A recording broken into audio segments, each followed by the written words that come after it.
Time now to take a look at what's making headlines. Florence Villamone joins us on the set. Hi, Flo.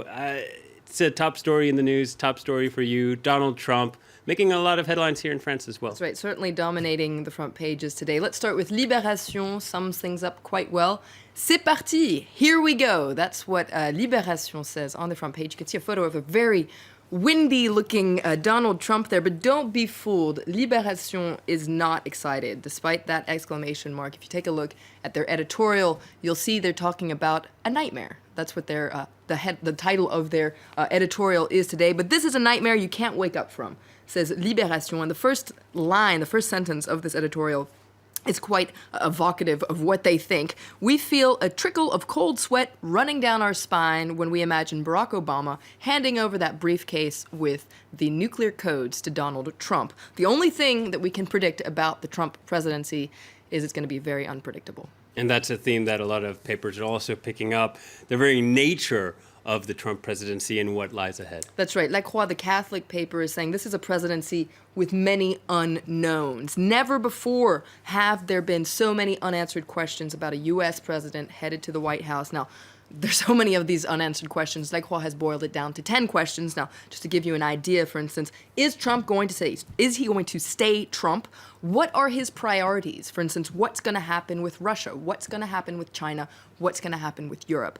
And the big question, is U.S. democracy in danger? There is total uncertainty as to what direction he's going in. And that's quite rare, having this much uncertainty around an incoming president. A lot of papers trying to figure out if there's been anything normal at all about Donald Trump throughout the campaign, throughout the election. That's right. Let's take a look at the front page of Aujourd'hui en France, Le Parisien. You can see they're saying he's a president who is not normal. Now, this is actually a reference to François Hollande. When he was elected, he wanted to be the normal president, Mr. Normal. And so, according to Aujourd'hui en France, Le Parisien, well, it's the complete opposite for Donald Trump.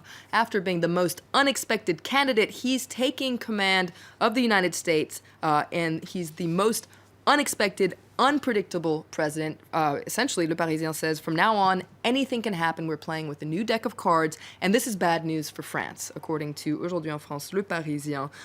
Why is that? Because Trump doesn't care much about France or Europe. And so in its editorial, Le Parisien says, we Europeans really have to stick together if we want to continue weighing on the international stage. Right. And depending on what side of the aisle you are on, you're either celebrating or commiserating for the Donald Trump era beginning. But tomorrow, the real work begins. A lot of papers focusing on what lies ahead. That's right. It might feel like the end to many people, but it's just the beginning for Donald Trump. If we take a look at the front page of Le Figaro, this is an article we'll get to in a bit, but Le Figaro is talking about how this is the day when everything begins for Donald Trump. And inside, Le Figaro focuses on one particularity of the Trump presidency to come, is that not since the mid-70s has an incoming president been so unpopular. And this article in Le Figaro that I hope we're going to take a look at says that he has hardly been sworn in, and yet he's already surrounded by enemies. Artists, journalists, intellectuals.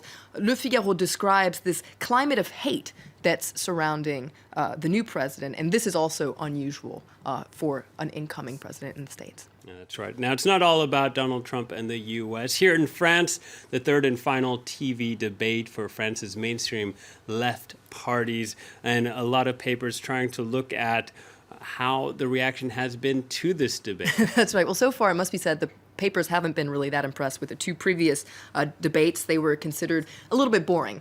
So let's take a look at Le Parisien's take on this third debate. Well, it was a little bit more exciting.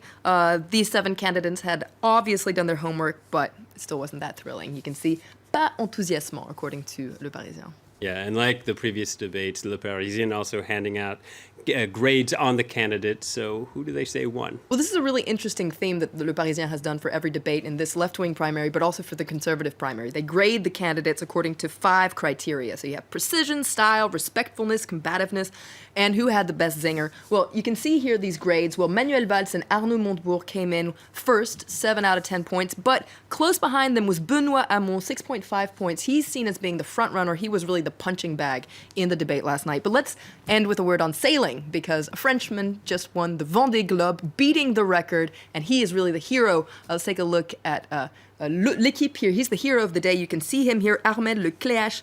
He beat the world record for the solo round-the-world race, 74 days, 3 hours, 35 minutes, and 46 seconds. You can see they're saying, au bout de l'exploit, he really saw his achievement through to the end. It was a nail-biting finish because it was a close race. He had that British skipper right behind him, but he held on to the end, and he's really the hero in the press today. Yeah, triumphant day for Armel Leclerc. That's it for now from the newsroom. We'll have more news coming up for you on France 24.